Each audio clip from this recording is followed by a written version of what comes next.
is Friday, March 8th. Wake up, wake up, wake up. Damon, Bruce, Larry Krueger, and it's a free agent Friday. We are at the start of the feeding frenzy that officially begins on Monday. Well, Larry, I guess that's the negotiating frenzy, but we know that an awful lot of negotiation is going to take place this weekend as well.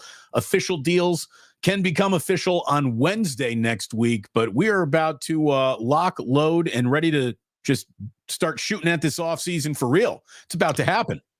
Yeah, no question. Patriots this morning re-signed Hunter Henry. I saw that. The Steelers are going to release Patrick Peterson. They're going to meet with Russell Wilson. The Giants are trying to meet with Russell Wilson. The Eagles are expected to make a move for a safety. They're saying they may try to jump back in on CJ Gardner-Johnson. If I were the Niners, I would try to get involved in that as well. So there's a lot going on here. There is. And obviously we will get closer and closer towards Monday. And then on Monday, you're going to see even more names pop up when, the teams make their overtures to their own free agents and their free agents say, sorry, thank you, not interested. So the list will even, it'll expand and contract like an accordion here over the next few days. And you drive yourself crazy trying to track everything. So don't bother. Let Larry and I do it for you, and we'll tell you what's happening. Thank you for being here. Please hit like and subscribe. It's great to have you.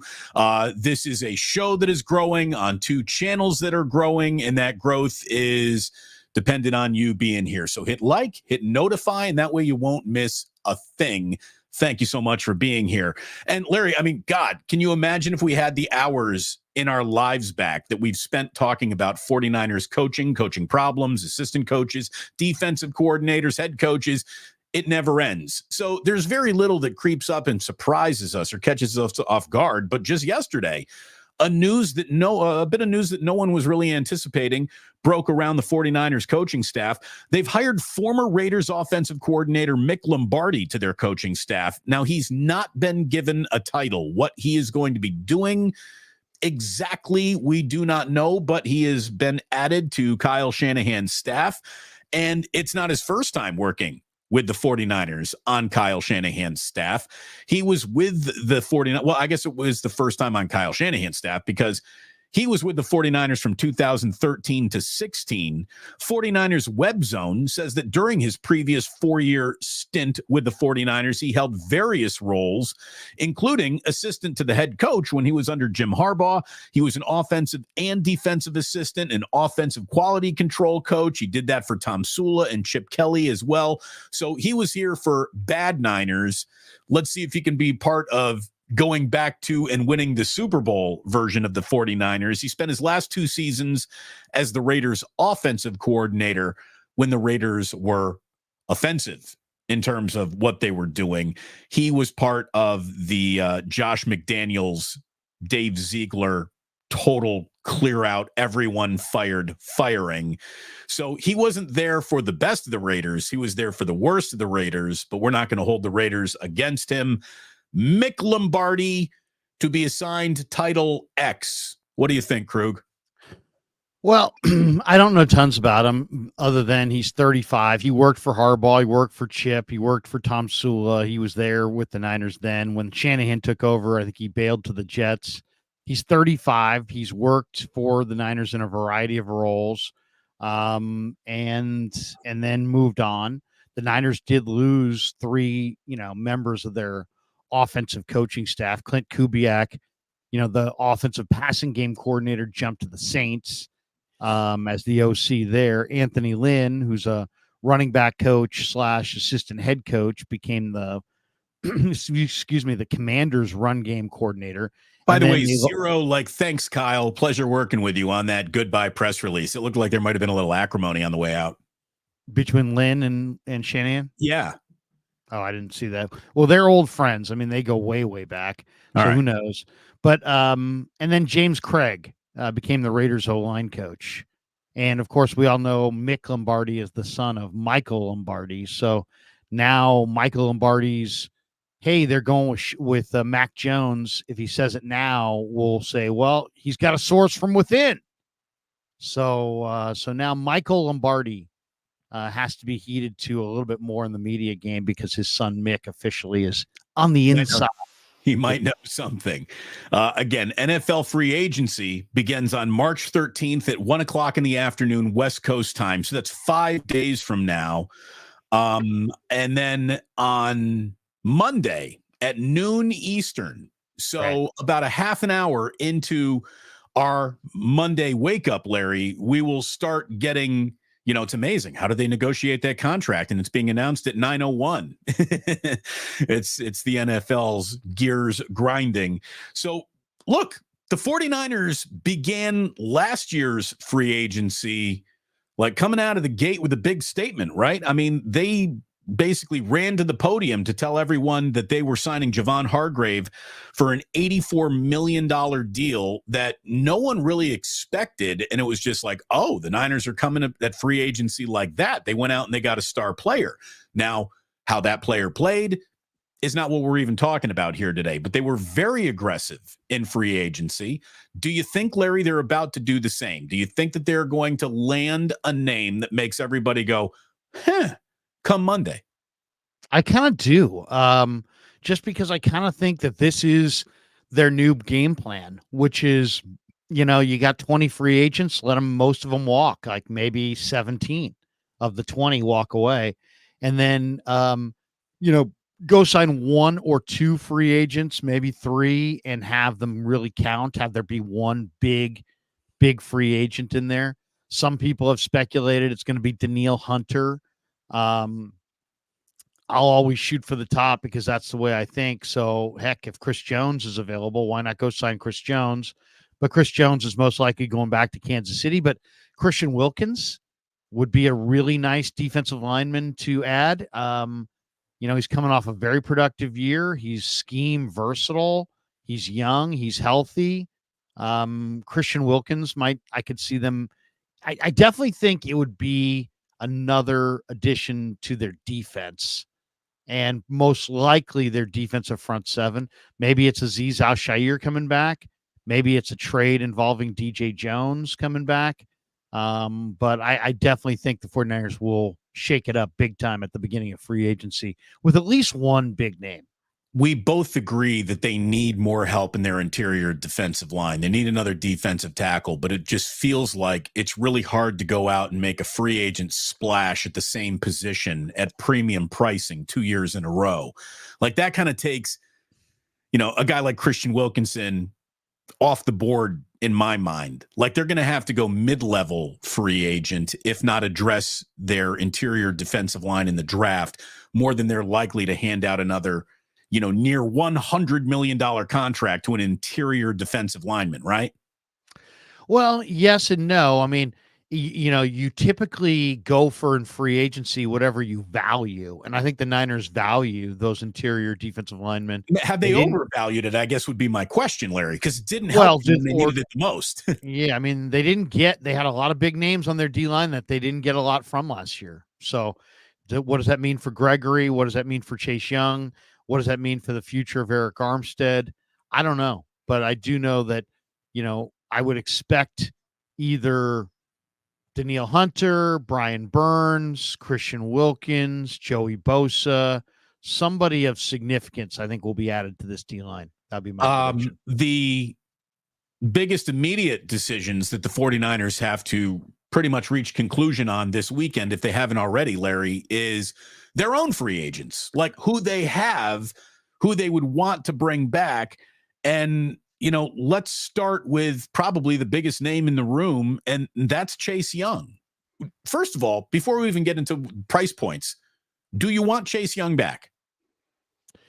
Well, not necessarily, but then you look at the rest of the marketplace. Right. I don't know how crucial he would be at the price point he would command. And even if a show me deal came up, is he still the right guy? I mean, he did not appoint himself cloaked in glory much of last year. No, it was not a good year. But the question is, was he healthy? Did he understand their culture? So on and so forth. He played well in the Super Bowl. Bosa likes him. I'm sure Kasarik probably likes him. They've got to bring back somebody. I mean, you've got Gregory, Farrell, Chase Young are your three veteran defensive ends opposite Nick Bosa. Other than that, you're looking at Robert Beal, Drake Jackson, Austin Bryant, Alex Barrett, guys who are more practice squad type guys, Right. even behind them. So I think you need to have one guy. It seems like there's been some reports out that they like Chase Young. My guess is that they'll move off of the entire group. Chase Young, Farrell, Givens, Kinlaw, Gregory, Joseph Day, all their free agents on the D line. I would not be shocked if they were all gone. So if you're saying goodbye to defensive linemen, again, maybe free agency comes back around. Zadarius Smith, defensive end from Cleveland. He had 5.5 sacks last year. Bryce Huff, defensive end from the New York Jets. They almost franchise tagged him, but decided not to. Probably going to approach him to re-sign him. But we all know that defensive linemen have become, I don't want to say cost prohibitive, but their actual bang for their buck, I think just got put through the ringer by the NFL. Like if we're going to downgrade running back value, I think defensive end, edge rusher, defensive line value drops a little bit based on the overly passing nature of football and the 3-and-out mantra that basically every team's adopted. Like the best way to neutralize a defensive line is to get that ball out quick. And like the entire league is basically agreed, yeah, that's what we're going to do. So do you want to be spending big gobs of money at a position that can kind of be neutralized just by strategy? Yeah, it's a great question. I mean,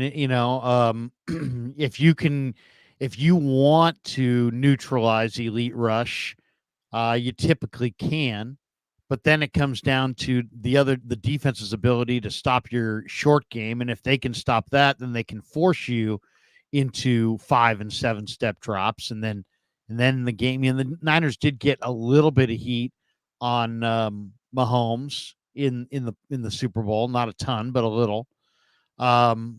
It's a good question. I mean, and then more than anything, I mean, the 49ers pride themselves on stopping the run, and yet they haven't done a very good job at doing that. So what then is the priority if you're going for a tackle? Is it a run defender or is it a pass rusher?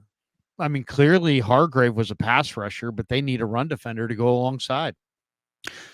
So since we're talking line, John Feliciano is Pro Football Focus highest graded potential 49er free agent. Do you think that they bring him back, or are they ready to give the job to Burford full time? Or if they're going to be looking offensive line in the draft, is signing Feliciano a little bit of a stopgap? Well, they love Feliciano. So, I mean, I think he's coming back. I mean, Lynch said as much. He gave up bigger deals to join the Super Bowl shot with the Niners one year. He might do it again, right? Yeah, I think of their free agents on offense, I would say he's probably the most likely to come back. Feliciano, he can play center. He can play either guard spot. They felt like that he graded out highly last year. They like him, and so I would imagine Feliciano will be back. Now, I think he's back more as either kind of a starter for the first part of the year because you went with some young guys in the draft, or he could be a starter at center, or he could be a backup. But I think that he'll be back in one of those roles. The rest of the offensive guys, Sam Darnold, Matt Pryor, Ross Dwelly, Ray McLeod. I'm ready to say goodbye to every single one of those names. Yeah, I mean, the only guys on offense I could see coming back would be like Feliciano, maybe Chris Conley, maybe Brandon Allen. I think everybody else, maybe Charlie Warner if they really decided they wanted to keep Charlie Warner, but Darnold, Dwelly, Pryor, Ray, they're probably all gone. I'm keeping Warner. I would like to keep Charlie Warner if I were the 49ers. I thought he was key in some huge blocks that opened up big lanes in this running game this season. I'd like to see him back, especially with the threat of possibly losing Brandon Ayuk to a trade to get you better premium draft pick. You just can't lose guys who are essential blockers, I think, in the running game. So I hope he's back. Conley is the guy that another team might spend too much money on to lure away. Yes or no? No, he's been around the block. He's been on the street. He won't get big offers. Okay. He'll be out there for near minimum. That'll be my guess. And he played well, so I could see him coming back. To me, there's much. If you said make predictions, I would say Conley, Feliciano, Warner, Brandon Allen, and maybe Ben Barch are back from their offense. But most of the defensive guys are all going to be gone. So I was just about to ask you, the fact that we don't have a quarterback issue, a starting quarterback issue for the first time since 2018, it's almost foreign to go into this offseason without some sort of, who's the Niners quarterback?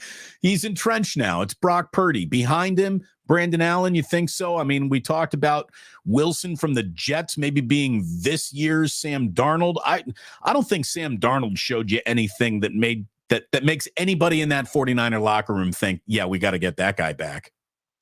Well, I mean, if you listen to Shanahan, he likes him a lot. If you listen to Purdy, he said that he was really supportive of Purdy every time he came off the field. I think Sam Darnold, did his role and did it well. I'm just kind of wondering how many years of his prime does he want to give away to, never playing? Because Brock Purdy looks like he's going to stay healthy. So that's the question. I think there's to me, there's another name out there. What about Mac Jones? I mean, if you believe that Kyle Shanahan had a belief in Mac Jones is very available. You could probably get Mac Jones for a 6th-round pick. Would they try to bring in Mac Jones? I could see that. I mean, at that point, I'd just rather stick with Brandon Allen, right? Well, maybe they want Brandon Allen as the system. 3. What's that? Who's going to be Brandon Allen right now is making 3 money. He's got a and he's, do they see him? It's 2 questions. It's, do you want to draft a super cheap rookie and make Brandon Allen your 2 and give him a nice little pay increase, which may be their route? Or do you want to go after a Mac Jones, a Zach Wilson or some young veteran and keep Brandon Allen as your number 3? But I kind of get the feeling that Brandon Allen's going to stick around. What if Michael Penix Jr. slips to the 2nd round and the Niners are looking at him? What do you do? Well, I mean, this is another one. I brought this up the other day in a mock draft, and even my own kids were crushing me. But you know what? If you believe that Michael Penix, like I believe in Michael Penix, if you believe that Michael Penix is the best quarterback in this draft and he's there at 31, how do you not take him? I mean, how do you not take him? He just was one of the best college football players. I realize he's had some injuries at Indiana. He's a little bit older. He's transferred. He's 24. He's not 19. So there's some people that mark him down because of that. But I mean, he was great for the Huskies and then put on a show in Indy. And he has an incredible howitzer and huge hands. And if you really think like I do that Michael Penix is special, then you could draft him now. That would create a hot spot for Purdy. It would create more quarterback speculation about future trades. What are you going to do with the guy? Blah, blah, blah, blah, blah. You really make the spot hot.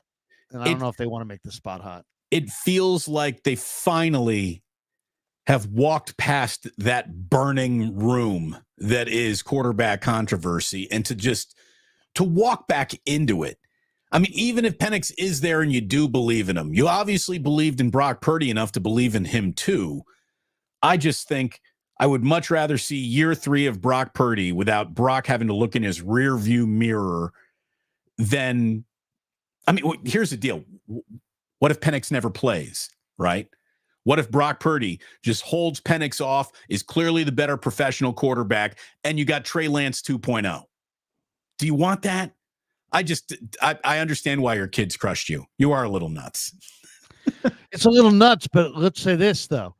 If my evaluation is that Penix is better than these other quarterbacks. If you could get drafting Trey Lance using 3 number ones and then offloading him for a 4th round draft choice, loser. But if you could get a guy at 31 and offload him for 2 1s and 2 2s because people think that he's the guy, then major winner. And nobody will have gotten more out of their 31st pick. It just depends what kind of conviction you have, how you see the quarterback room. There's some that argue you should draft a quarterback every single year.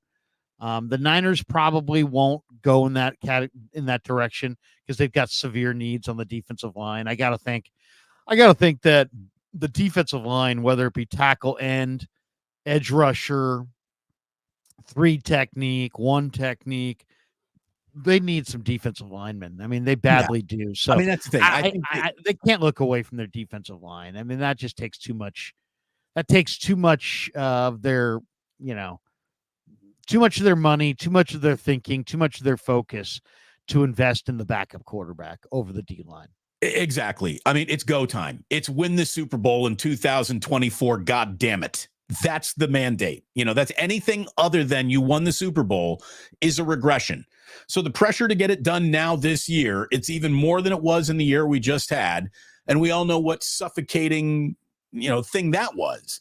I think that they have to fully invest in players that are on the field, not insurance policies. And Penix would be an insurance policy. And I also think you're also maybe barking up a wrong tree with a rookie insurance policy as a backup quarterback. So I don't think that that's going to happen.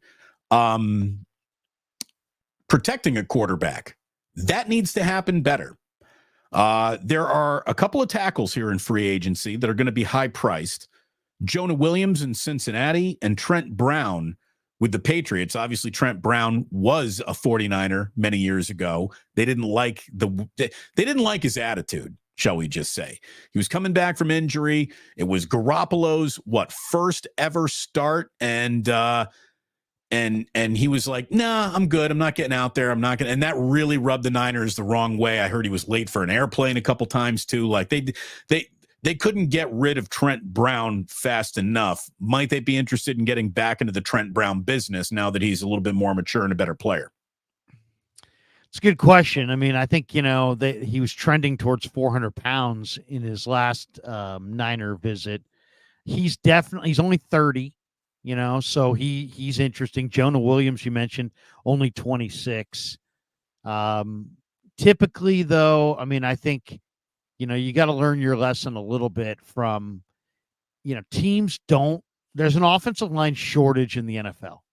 Teams do not part ways with really good, high achieving offensive tackles. So I would say that, if you want to go into free agency and improve your offensive line, go after one of the guards and then use the draft to go after one of the tackles. Because if you go after guards and you look at the list of guards available, now you've got some guys that are interesting. Kevin Zeitler from the Ravens is an older player, but he's tough as hell. And then there's guys down the list. I mean, I had Nick Allegretti from the Chiefs. The Niners showed interest in him last year. I think he would be a great option for them. He's smart. He's tough. He's got good pedigree. I'm a big fan of Damian Lewis from Seattle by way of LSU. He's out there and available, I believe. And there's a couple others that are interesting. Sadiq Charles from Washington's a really young offensive guard. He's out there. He's available. So Jonah Jackson, if you want to take him away from the Lions, he's out there. He's available. There's a couple others. I mean, but how about this? I would say a guard in free agency. The single Lakin best Tomlinson. they should have never let him go. He was their best offensive lineman for years. He really, really was. I love Lakin Tomlinson. The single best solution, I think, for the 49ers at guard is to just see Burford take that step forward this offseason. I mean, it's one of those positions where if you can handle it without spending much money on it, that's what everyone wants to do. And I think that they got it handled if Burford just has a hell of an offseason, gets better. I mean, that to me is the solution there. They need to be looking tackle. They have to be looking right tackle, and they got to start thinking about who takes over for Trent Williams. You got to expect his availability for a 17-game schedule to be a little in doubt at this age of his career, this time in his career. So I think they need a big-time tackle, either through the draft or through free agency. And again, I don't know if Jonah Williams or Trent Brown are now big-time tackles, but they're the best available in this upcoming free agent class. I think it's one of the best offensive tackle drafts I've seen in a long time. I would take two of them. I would take maybe a day one, definitely a day two tackle, and then I would take another one as well that I like. I mean, and it's a good group. I mean, Joe Alt, I think, is going to be awesome. The Penn State kid, Fashanu, is tremendous. You're talking about two top 10 picks, though. Yeah, those guys are top 10. The Niners have met with Talieisi Fuaga and J.C. Latham, who are supposed to go from 10 to 20. So that's interesting. Why are they doing that? Or do they anticipate having a high pick? Then there's Amarius Mims, Jordan Morgan, Tyler Guyton, Kingsley Sumatea, Patrick Paul. I mean, it's a good list. But then you get down into like round 2, round 3, Javon Foster from Missouri, Christian Jones from Texas, Ladarius Henderson from Michigan, Gottlieb Ayadesi from Maryland, and Garrett Greenfield. I'm a huge Garrett Greenfield fan from South Dakota State. There's some good tackles. How did you become a huge Garrett Greenfield from South Dakota State fan? How did you sign up for that fandom? Well, because I just started watching their running back Isaiah Davis, and he's running behind Mason McCormick, the right guard, and Garrett Greenfield, the right tackle. And then I watched McCormick and Greenfield at the combine, and both those guys worked out like blue chippers. I mean, they're coming from an FCS type program, and you're sitting there going, well, can they match up physically? And McCormick and Greenfield both looked awesome physically. And then when you watch some of their film, I thought those two linemen played off of each other incredibly well.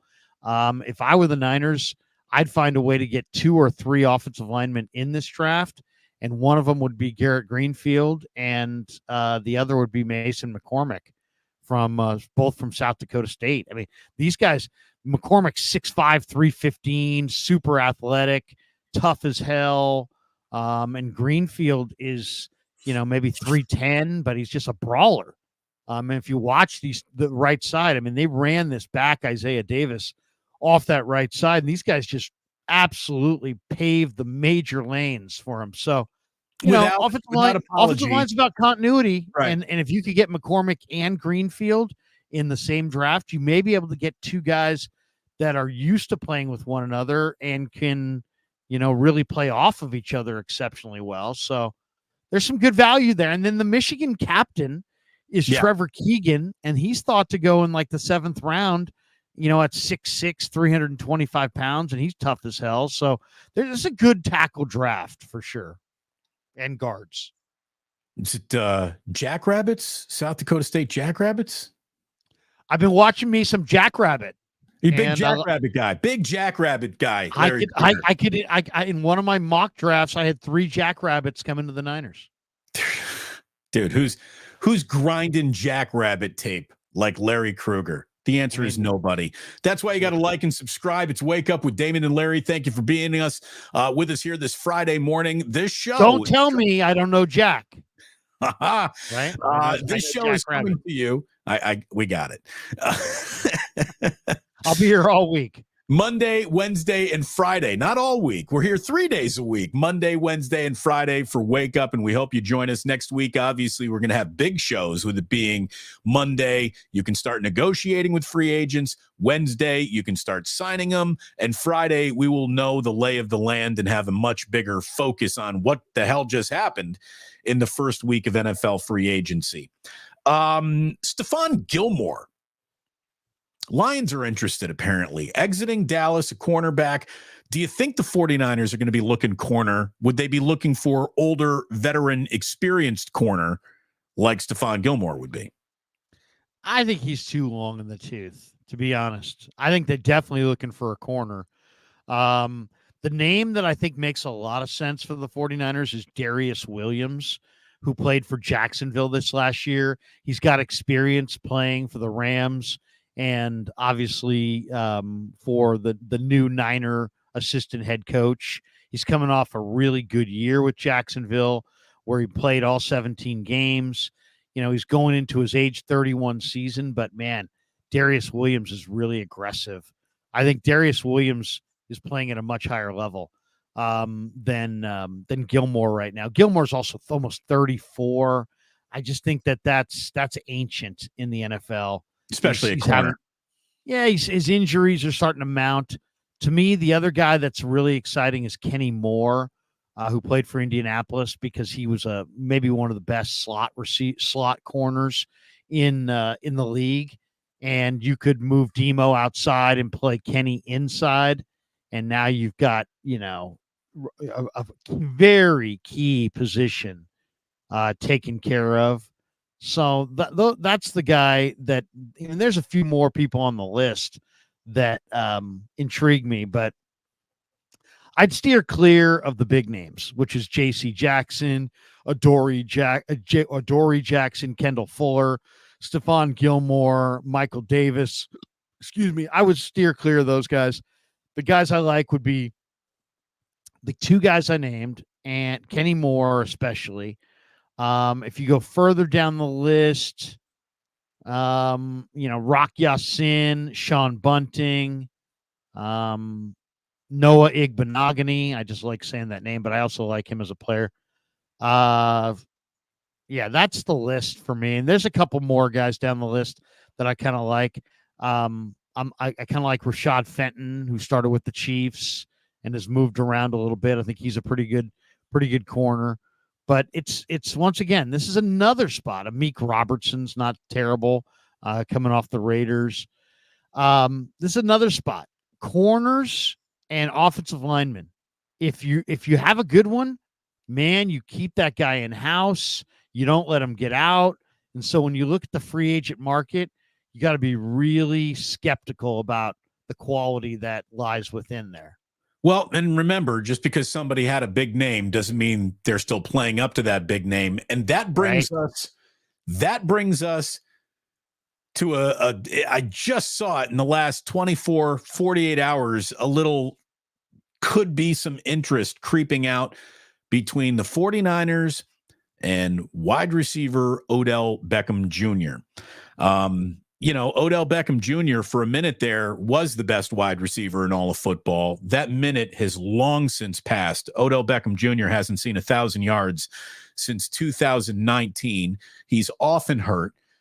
I think he's a guy who became too famous for the good of his own career, Larry. You know, when you start spotting NFL players at Parisian fashion weeks, I'm not saying that's a character flaw, but it is a career red flag. And I think Odell of all the wide receivers in football, he's most likely to appear in a Jay-Z video. Like, I'll give you that. There was a moment in time where he was, the ultra cool NFL player that, models and rappers wanted to party with. And I think that the taste of fame maybe had him take his foot off the pedal of the grind that you need to be on to be successful in the NFL. And again, he hasn't seen 1,000 receiving yards since 2019. So many seasons removed from his last great season. And this year, I mean, if you threw him the ball, he had just as much chance to drop it as catch it. He had 35 catches on 64 targets for 565 yards and 3 touchdowns with the Baltimore Ravens. At what price would you be interested in Odell Beckham Jr.? And at what price would you definitely not be interested at all? I'm not interested. He's not a good fit for the 49ers. I mean, He does what not would be block downfield.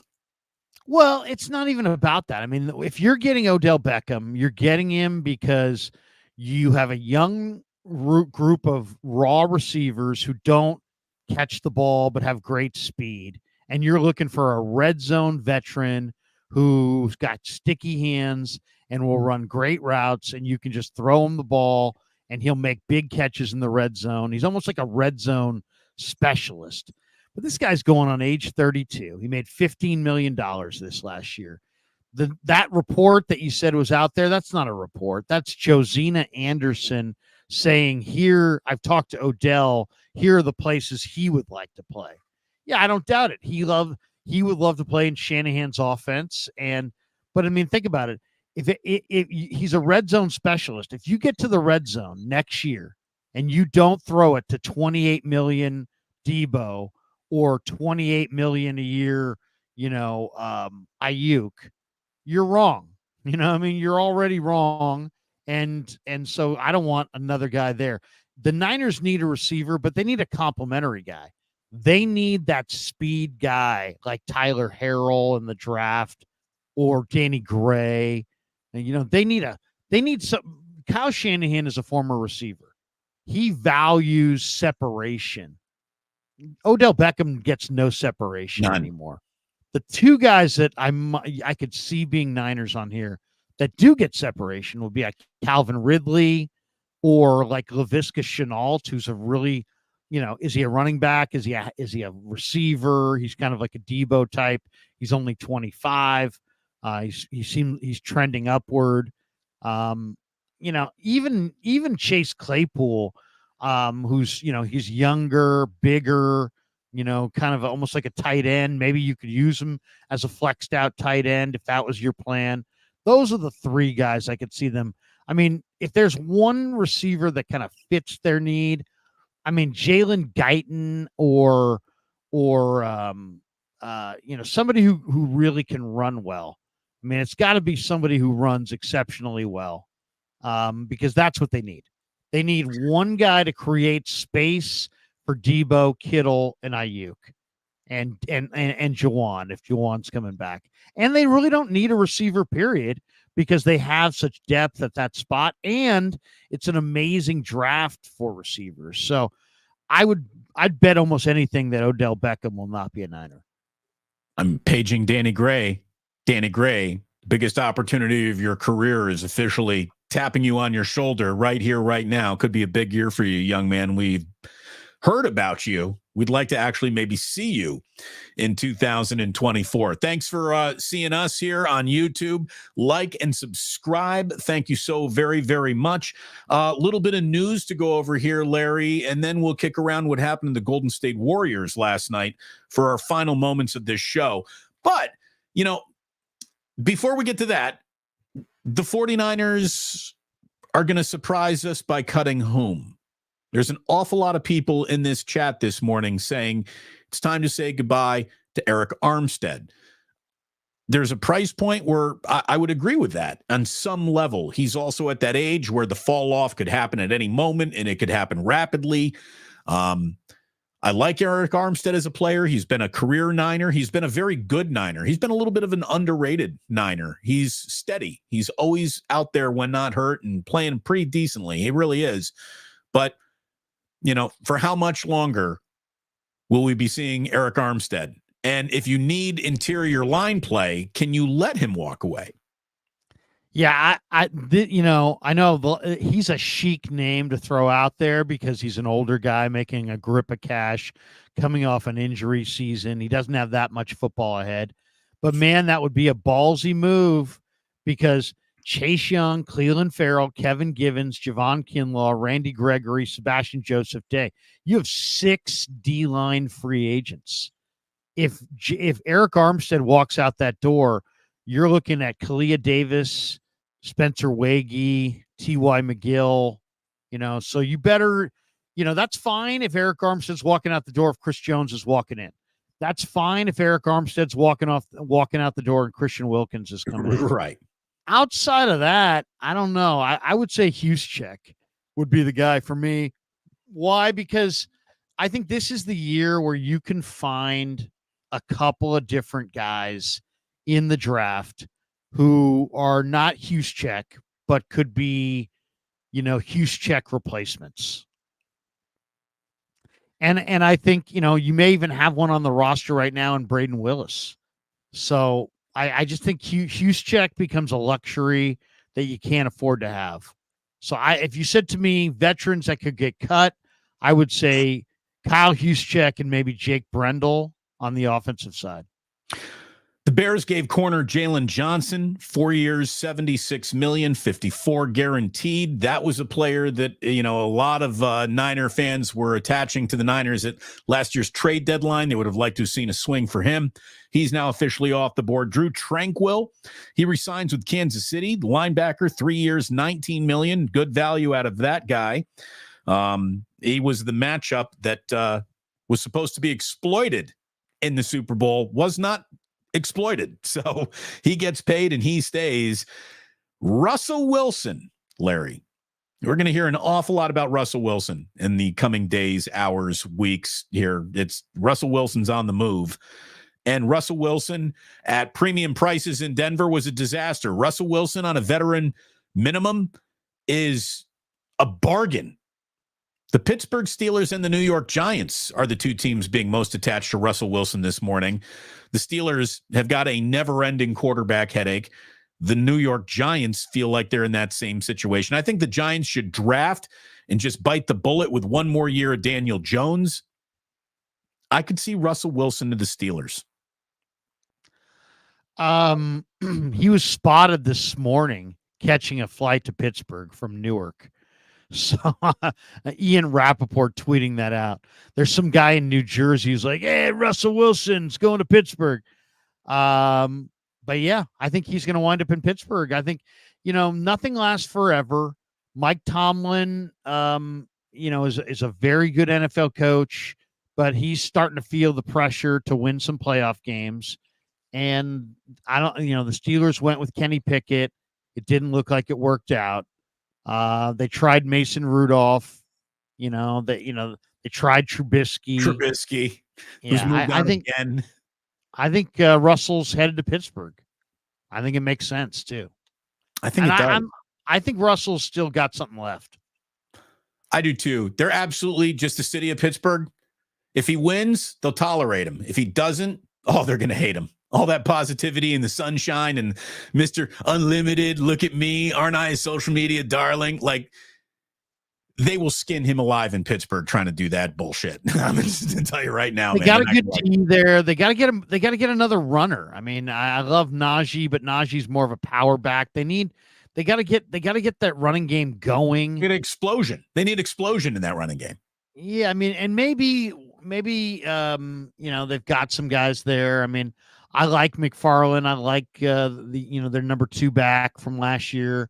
What's his name? Jalen Daniels or whatever. He's not bad. I mean, they've got a couple of backs, but they need a speed back. I mean, they could really use a dynamic runner. If they had a dynamic runner, we know they got a good defense. Jalen Warren is his name. So they have Najee and Jalen Warren. And Jack Coletto at fullback, but I mean they could use another back. I'm not an Aaron Shempkin, Alfonso Graham, or Godwin Igwebuike fan. So, is it any relation to Donald Igwebuike, former punter? I think so. I think it's is that Igwebuike's kid? It's got to be. You don't see a lot of Igwebuikes. And this guy's good too as a special teamer. Good return guy. The Niners had him for a while, Igwebuike, but and he's explosive as a returner. But they need a speed back, and they need to start running the ball. And then bring in Russell, do a little play action. I mean, Pickens is a nice receiver. There's some talk they may trade Deontay Johnson, but they've got some other receivers there. So I think Pittsburgh is they got to get better play at quarterback. They got to get a little bit more dynamic offensively, but they're not that far away. And I think they'll make the moves. And I think I could see Russell there for sure. I see you've starred a couple of chats, a few supers. Larry, what do we got as we wrap up things here this morning? We got Kyle Bentz, who says draft defense, build the O-line through free agency. Again, hard to build O-line through free agency because good O-linemen don't hit free agency. Yeah.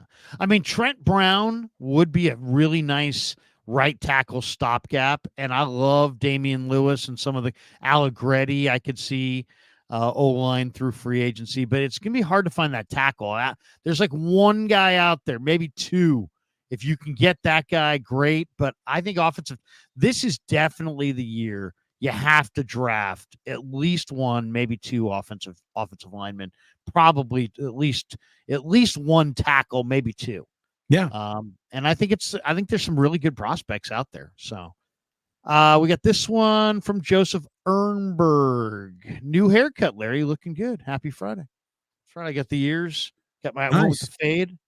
What are you like an every 4 week guy? Yeah, like every 3.5, 4 weeks, sometimes 5 or 6 if I'm feeling it. But I like that kind of high and tight feel on my neck as far as, I don't like feeling like kind of, it's funny because I'm coaching Little League now and I'll put on the hat and it really looks like I've just got no hair at all because I've got a high fade with white walls.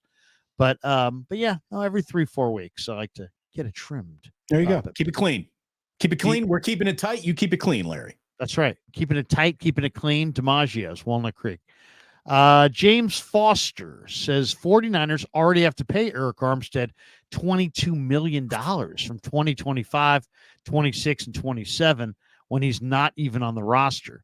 Yeah, we'll see. I mean, they've already restructured him once. And usually you don't restructure, veteran players that you're trying to move away from. Usually it's a young player. So I've heard a lot of people say, well, just restructure him. Well, it's not quite that easy. You're going to wind up with a big dead cap hit somewhere in the future. But I'll say this too, as somebody who goes in the locker room and talks to the players, if you move Eric Armstead off this roster, you sure as hell better have an upgrade. The next guy coming in better be damn good because Eric Armstead is a very effective player. He's a smart player. He's a respected player. He's a leader in the room. You're going to lose a lot when Eric Armstead walks out of that room. He is definitely the adult in the room. He's definitely one of the alphas on the team. So you're losing a lot. If you lose him, you better gain a lot in whatever you're getting. Well, Larry, let me tell you who's about to lose a lot if you don't have him. That's the Golden State Warriors if they're going to be missing Steph Curry for any significant time, just when they got totally healthy. Just when they impressed us all with a 30-point win over the Milwaukee Bucks. Steph Curry in a failed attempt to keep a good thing going against the Chicago Bulls last night. That was a bad loss compounded by the fact Steph Curry rolled his ankle, didn't come down on anyone's foot, was trying to put the brakes on a layup and just rolled his own ankle. And immediately you knew something was wrong. He knew something was wrong. He walked off the court immediately. And that's bad for ball. There's no doubt about that. Steph Curry rolled ankle. It sounded like Klay Thompson and those who weren't coming out with any sort of proclamation or evaluation of how bad of a severe ankle roll it really is. It didn't sound like this is going to be, and Steph will be back by Saturday for the San Antonio Spurs. This sounds like he might miss, I don't know, the upcoming road trip. What's your fear? They're going to miss the play-in tournament? I mean, right now, I would say, aren't they 5 clear of the next best team in the play-in? Well, they're sitting at 9 right now. They're sitting at 9. But aren't they? Aren't the Lakers, who are now, they're tied with the Lakers? They're 1 percentage point ahead. So it's 33-29 Golden State, 34-30 Lakers. They're both 10.5 behind Minnesota. They're both Golden State in the 9 seed, Lakers in the 10. But like if you look at Utah, so they're 10.5 behind Minnesota. Utah's 16 back. So I mean they're clear. They're gonna be in the play-in. It's just a matter of can they get there? The goal was to get to 6 and avoid the play-in. And I don't know that they can get to 6 and avoid the play-in. They're 3.5 games behind Phoenix for that, and I don't see. I mean, all this talk. I mean, I'm enjoying the Warriors this year, but let's say it for what it is. They're not going anywhere. I mean, they're not beating the Denver Nuggets. I mean, so the Warriors are at the end of whatever they are. They're not about to start something new. What are we talking about? Pajemski with that missed left layup last night. He smoked it. That really hurt. That would have had that tied game. He had to couldn't believe it either. Yeah, he has to wear that. He just, there was no English on. There was no spin. You got to spin the ball a little bit to get it go back, get it go the other way. But you make that layup.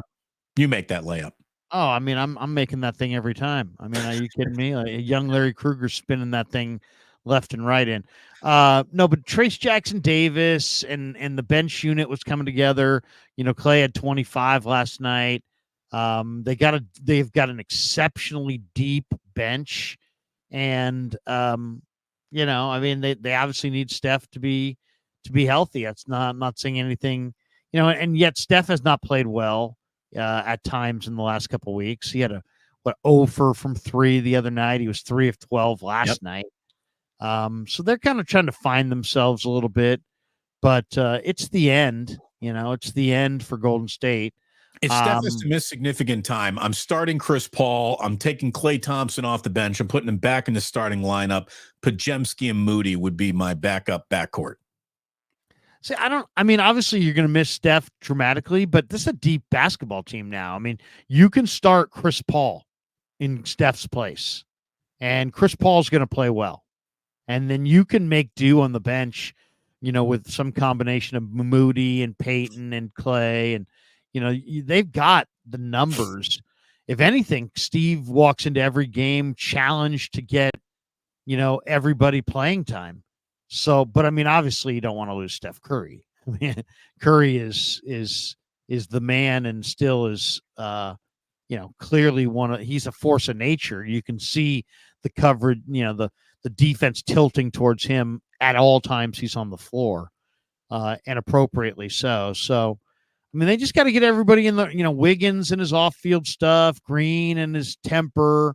Kuminga's got to feel it. He had 19 and 10 last night. He's playing well. Pajemski, they got to make sure him and Trace Jackson Davis don't run into that rookie wall.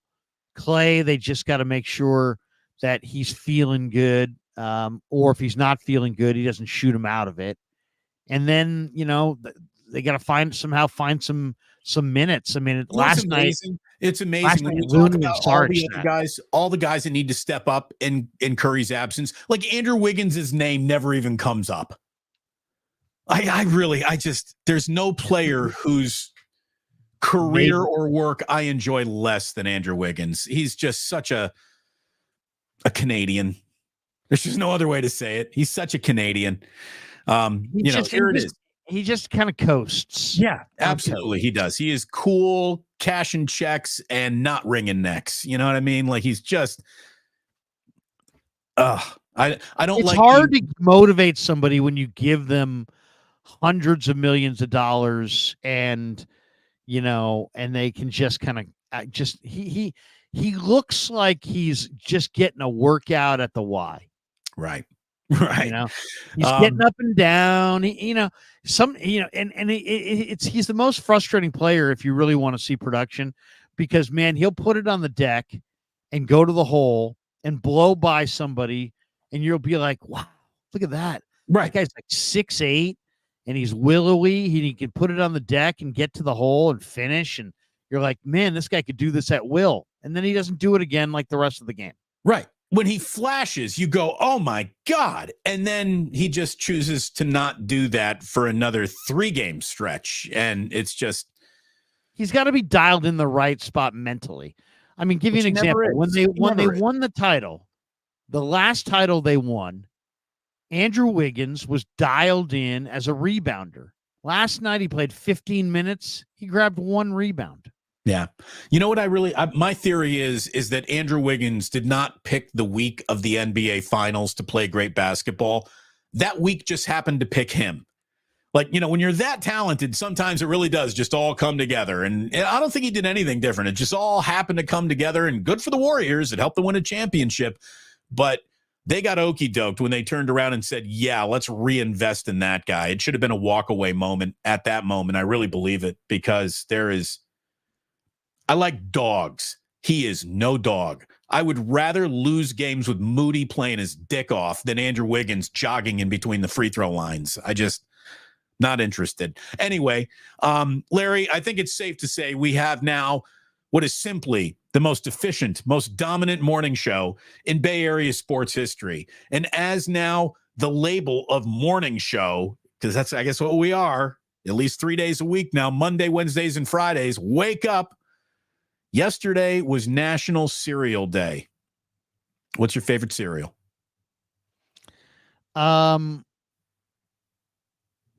It's funny. You want to get the answer right. Now, like you think you just you throw it out there, and then you realize that there's a lot of identity politics played here. And if you get this wrong, you're going to get ripped.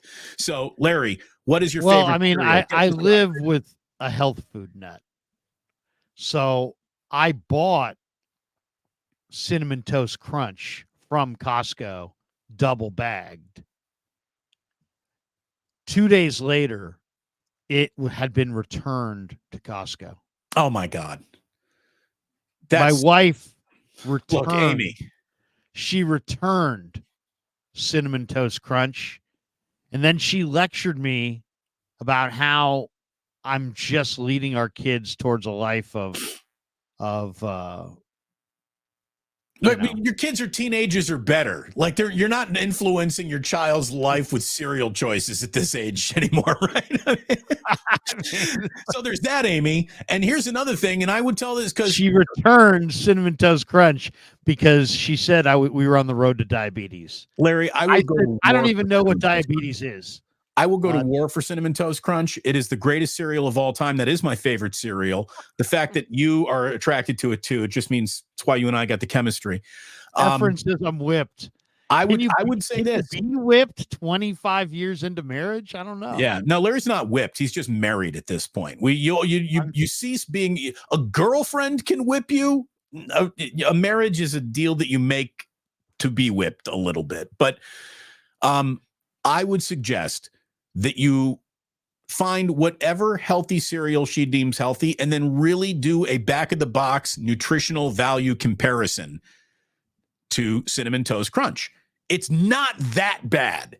It's not freaking Lucky Charms with marshmallows in it. Like, it's bad, but it's not that bad. So it's not Fruit Loops, right? And I would urge you to be less harsh with Larry's cereal choices.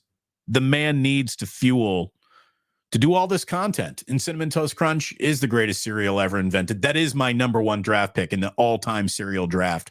So and then I get into moods too. Like growing up in my house, we had grapefruit for breakfast with like toast and some cereal. And the two cereals that we usually had in-house were Cheerios.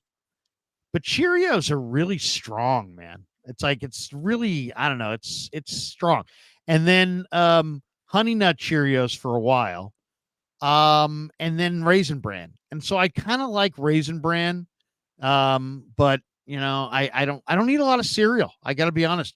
I'm much more I'd rather cut up like 2 oranges and have like a bagel with some butter on it, and that's it. I'm off and rolling.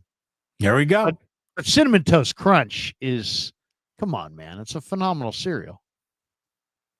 We agree on so much. It's a really good cereal. I used to get up and I would say, Tate, what you want for breakfast? And say, this is Cinnamon Toast Crunch. And I'd go back to the Miata and I would keep a little Cinnamon Toast Crunch in the trunk for Tate. And it was delicious. Damon, Lowry, I agree with Amy. I'm a flat bellied guy. Trent Ball. You can't stay lean like this Trent Bulky body stays lean eating that garbage. And I tell those guys who are rehabbing their ACLs, if you had eaten breakfast like good old Trent Bulky, you know, I don't even a grapefruit is not healthy enough for me. I'm looking at a series of vitamins with some water. And then I'll tell Coach Doug Peterson, hey, let's get Trevor doing his thing. And it's not that I can't draft worth a damn. It's that we have coaches that can't coach my draft picks. And that's really what it's about, Damon, Lowry. There's no question that,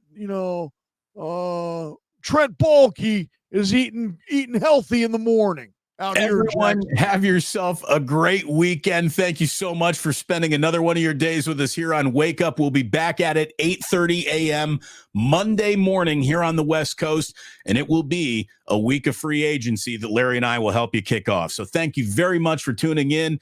And again, have a great weekend and make careful cereal choices as you move through your life. Getting the meat cheese, go through the list. Krieg's so cute. He wants DJ Jones back. He doesn't want to move off Eric Armstead, but he wants DJ Jones. And I talked about it with Tate, and we had the meat cheese, and it was extra garlic, and I got the lemon pepper wings. And I won't go super spicy. I can't go atomic, but I will go spicy. Don't you think I can't go spicy? I can go spicy. I can do it in the Miata, but I'm always worried about the upholstery. I've got a lot of concerns about my upholstery.